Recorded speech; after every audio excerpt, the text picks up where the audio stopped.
Hi, I'm Whitney Wells, and this is my final reflection for Proseminar 2022. First, we'll talk today about the experiences I had in Proseminar and how they impacted me, the goals and action plans I have as a result, and the student outcomes that I hope to achieve. So first of all, the impacts, I listed them on this next slide in the chronological order of how I experienced them. And I'm going to go into each one in a little bit more depth. So first of all, one of the biggest impacts was the 4 texts that I read and the synthesis essay that I did as a result. This was a huge shift in knowledge for me, and it helped me dig further into textured teaching. I've mentioned before that I attended a conference with the author of the textured teaching book, but I got that basic exposure and then never got to dig in more because the school year got busy. So this was the perfect opportunity to do so. And the specific books that I read were honestly ones that I wouldn't typically pick up. I really enjoyed them. I value equity and justice, but due to our low population of immigrants and EL students, I typically forgo these types of texts for things that I feel like are more immediately applicable, which is wrong, and I regret doing that. But it was good to be forced to read these things because I ended up coming away with a lot of new knowledge. And the synthesis allowed me to make so many connections. I realized that we have a lot more diversity in our school than I thought. It gave me an appreciation of what students go through across our country, even if they are students that I don't work with. It allowed me to come up with those 4 themes that relate to my teaching philosophy, including democratic classrooms, a strength-based approach, curiosity, and partnerships. And each of those books gave me some takeaways, thinking about family engagement and partnerships, student strengths, student voice and choice, and the appreciation of working in a rural district. The next really big impact for me was during Todd's introduction during residency week when he talked about students who are labeled as at risk, but are actually just not ready to learn yet. And I loved that reminder, and it reminded me that all students have labels that we shouldn't necessarily have. Things like immigrants or ELs or special education students. Those labels are helpful sometimes because they help us know how to assist that student with their learning, but they can also cause us to form a deficit mindset or create stereotypes.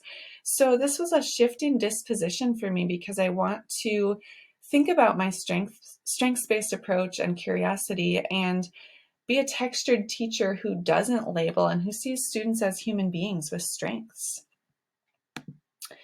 The third impactful thing for me was just the appreciation of rural schools. I had previously thought of rural as meaning fewer opportunities. And the Rural Education in America book helped me change that perspective. And that was reinforced by Dawn Wojcik's presentation when she talked about how change is really, really possible in rural areas. It's not that it's impossible in urban areas, but those partnerships and the community support we can have are huge. And then this was fleshed out by some examples from the Cashton Summer Program and their church involvement, their public library connection, all of those partnerships.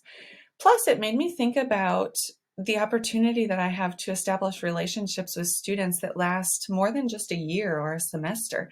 I get to have those students over and over again and see their growth, and that's something that I take for granted.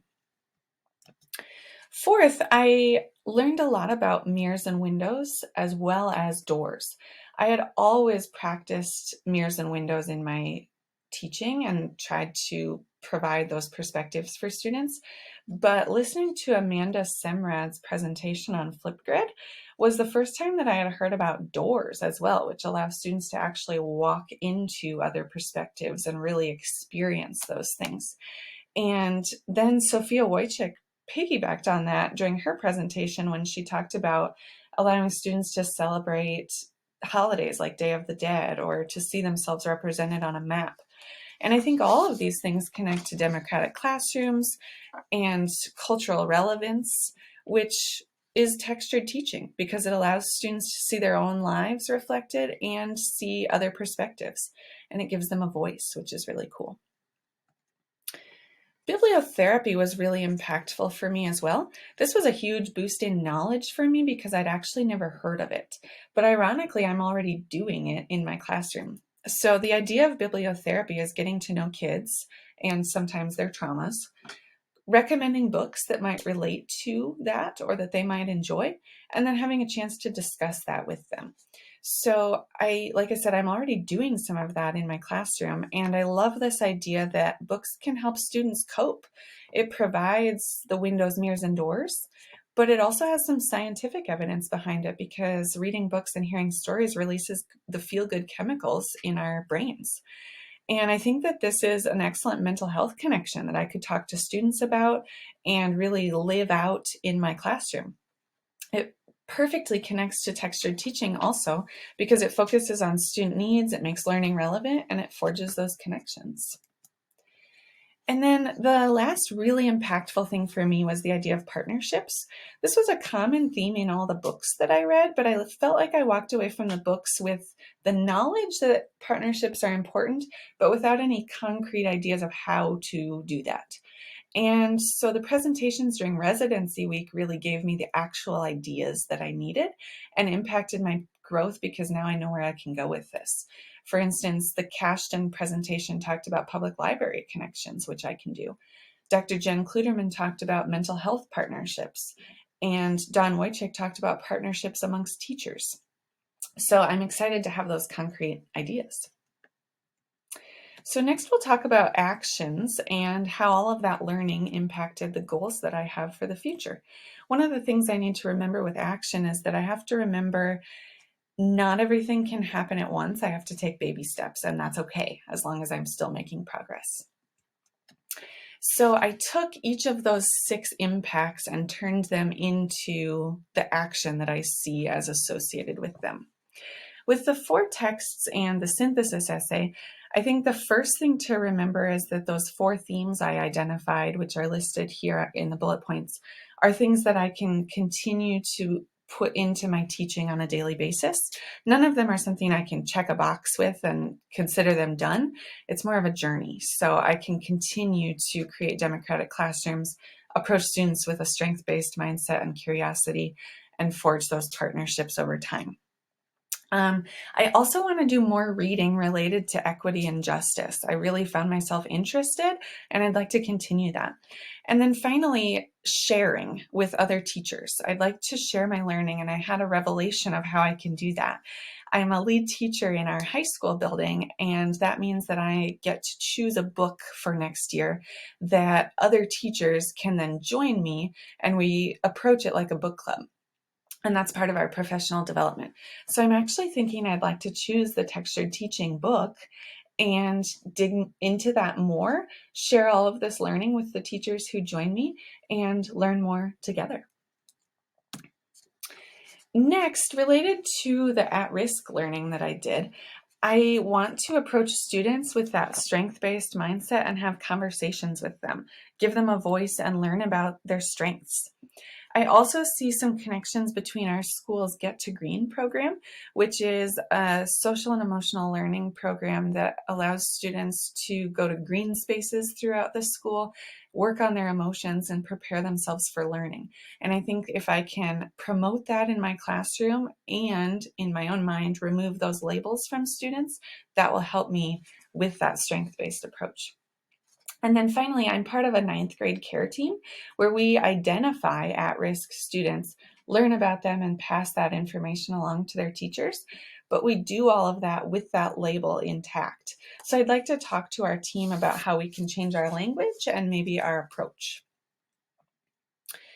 Next, I grouped rural appreciation and partnerships together because I feel like in terms of my actions, they go together really well. First, I'd like to talk to our EL coordinator about a Korean-speaking student that I will likely have in my classroom next year. I want to learn about strategies that I can use to help him, and I want to look into the Talking Points app so that I can be proactive about communicating with his family. I'd like to talk with our school counselors specifically about mental health and programs that we can offer in the summer because that's an area where our district is lacking. I'd like to forge a partnership with our public library, and I think that this fall is the perfect time to do so.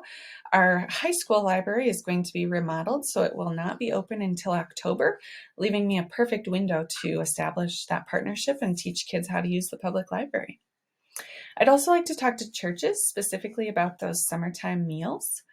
And we have a retired paraeducator, she just retired this spring, who expressed interest to me in being a mentor for students. She still wants to be involved. She just doesn't want to come to work every day. So as she's enjoying her retirement, I want to talk to her about how we can bring her in as a community partner and set her up with students who are in need of a mentor. There's some things I'd like to do related to those mirrors, windows, and doors as well. First and foremost, new books. I got a $1,000 budget last week for our novel class, and I'd like to incorporate that textured teaching so that multiple cultures and experiences are prevalent in the books that I choose. I'd also like to incorporate that map that Sophia Wojcik mentioned in our identity unit with 9th and 10th graders so that we can talk about where we're all from and incorporate that textured teaching with multiple perspectives. And then finally, I want to continue those student-led discussions because that way students can see themselves reflected in what we're talking about. They have voice, learning becomes relevant, and they're exposed to other peers' perspectives. And then finally, related to bibliotherapy, I want to share these benefits of books with students and talk about mental health more in my classroom. I'd also like to boost my classroom library and have more books that relate to different traumatic experiences that my students might have had, because I feel like that's where I'm lacking a little bit. And maybe that even means bringing in some nonfiction texts. I'd like to do more to establish a partnership with our school librarian so that the two of us can come up with lists of suggestions in categories. Things like, if you've experienced bullying, here's some books that might be really great for you to read. And then finally, I'm going to prioritize next year reading conferences.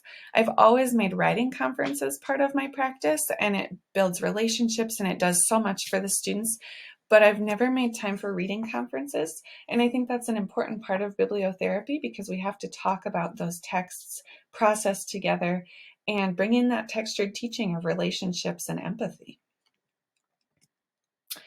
So all of these things that I'm going to do, I hope will benefit students in multiple ways. First of all, by providing more voice and choice. I think that the democratic classroom will do that, and hopefully those reading conferences, student-led discussions, all of those things will allow students to be a really big part of our classroom, which then gives them ownership and leads to deeper learning. I want them to feel valued and heard and seen, and that could be through the bibliotherapy, through community partnerships where they see someone like themselves in our classroom. And there again, give them more ownership and provide those mirrors, windows, and doors, which leads into that next bullet point there. That could be done with our new novel purchases or with our mental health component. Speaking of that, I hope that providing more resources and partnerships related to mental health will help students cope, which will therefore make them ready to learn. The partnerships that I hope to build will add to our culture of learning, help students see someone like themselves, and surround them with more caring adults, which we know leads students to greater success. And then finally, I hope to establish that love for reading because that will help them cope with what life throws at them. It'll build skills, it'll build empathy, it'll build other perspectives and expose them to a variety of things, which is what textured teaching is all about. So at the end of the day, standardized test scores and data are not my biggest priorities. The impact that I want to have on students is that they feel safe to take risks and learn deeply, that they feel like their learning connects to their lives, and that they understand what it means to be a good citizen. And I think that all of these action steps and the focus on textured teaching will help me work towards that. So I have a couple of reference pages here. And lastly, I just wanted to say thank you for this incredible learning opportunity. Textured teaching is something that I'll take with me because it's changed my thinking, it aligns with my philosophies, and it's what is truly best for students. And although it has a lot of components, including student voice, cultural relevance, empathy, partnerships, all of those things, perhaps it boils down to just one main thing: the willingness and desire to always be a learner.